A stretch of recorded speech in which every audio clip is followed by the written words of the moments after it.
أزمة كبيرة تعصف هذه الأيام بفريق وفاق سطيف الجزائري صاحب الثلاثية التاريخية الموسم الماضي محليا وقاريا. مدرب الفريق خير الدين ماضوي تراجع عن قرار الاستقالة في وقت عصيب يمر به النادي محليا وقاريا. التفاصيل في التقرير التالي.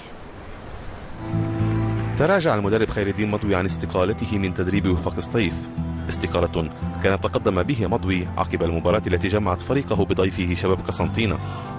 وكان ماضوي أرجع أسباب إعلانه استقالته من تدريب بطل إفريقيا والجزائر إلى الإرهاق والتعب بعدما نالا منه طيلة الفترة الماضية.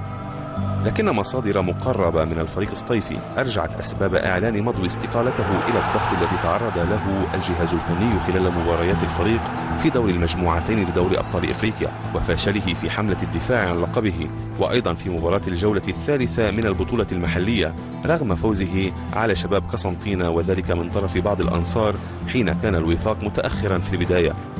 لكن الجدير بالذكر أن رئيس النادي حسان حمار كان أكد قبل لقاء الجمعة أنه لن يقوم بتنحية مدربه، وأنه يرفض استقالته في حالة تقديمها، وأنه يضع ثقته الكاملة في ماضوي، وكأنه أراد أن يقطع الطريق على أي مخطط مستقبلي داعيا الجميع انتظار ما ستكون عليه الأمور نهاية شهر مايو من العام القادم، والعبرة بالخواتيم.